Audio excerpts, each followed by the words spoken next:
I still remember the day as though it were etched into my soul. September 2014. The Kinnaur Rural Police Station smelled of salt from the nearby coast and of dust from files that time itself had forgotten. Most cases here were routine: stolen bicycles, drunken brawls, neighborhood quarrels. But Superintendent D. Saran had just ordered a review of old cases, and my instincts, always restless, leaped at the challenge.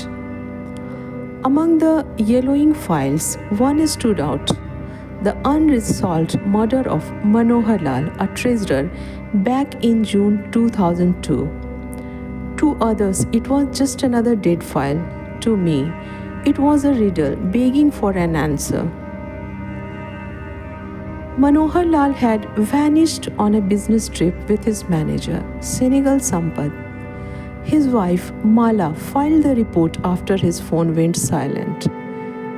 Days later, his battered body washed ashore in Honavar, bones broken, skull crushed by a blunt weapon.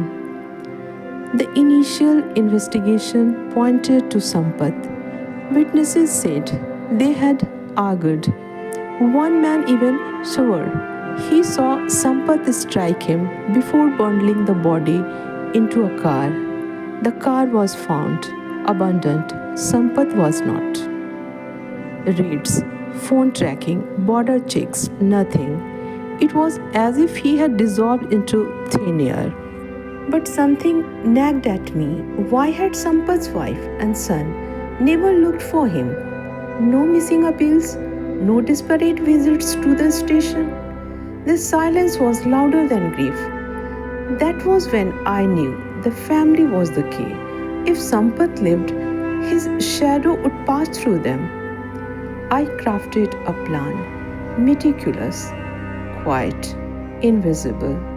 Surveillance wasn't ever enough. I needed a natural entry point. When the 2015 village volleyball tournament came up, I saw my opening.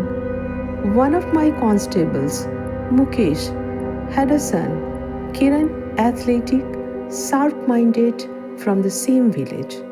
I told Mukesh, "Let's Kiran join the tournament. Befriend Sampat's boy, play, laugh, talk, but listen closely," and it worked. Over water breaks and friendly banter, Kiran noticed something strange: two mobile phones, one open, one hidden. What village boy hides a secret line? I leaned forward in my chair when Kiran reported it. That secret number was the thread we had waited years for. I pulled the call records, long conversations every few months, sometimes to his wife. The signal traced to Ernakulam, deep in Mahadev forest, sometimes in Champanagar, across the border. Sampat was alive, hiding, rebuilding, and now we knew where to look. We crossed the border quietly, posing as traders. For months, we blended into Champasnagar's bustling markets. Most shrugged off the photo, but then a street vendor paused. He whispered, "Look like Rajdeep." "Rajdeep Real Estate," he wrote. The irony struck me. Sampat had become Rajdeep in the same trade as the man he killed. We staked out his office, older, grayer, but those eyes unchanged. In August 2017, after 6 months of surveillance, we struck.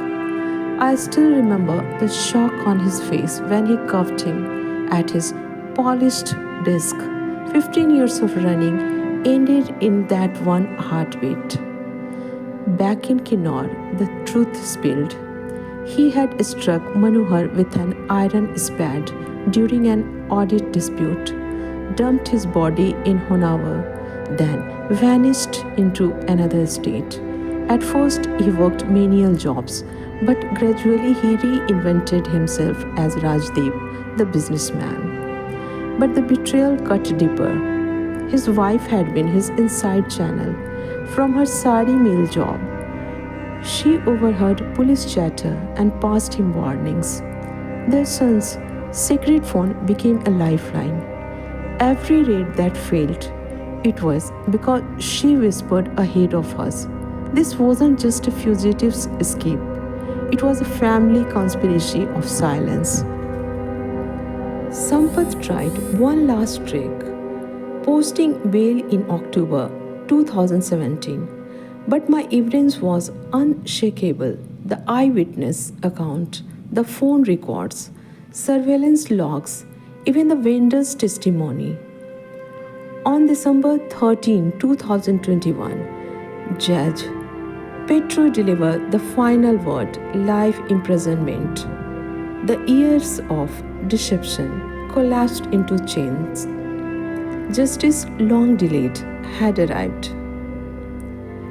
As I stood outside the courtroom, I felt the burden finally lift. This was more than police work. It was as though the universe itself had conspired for truth to emerge.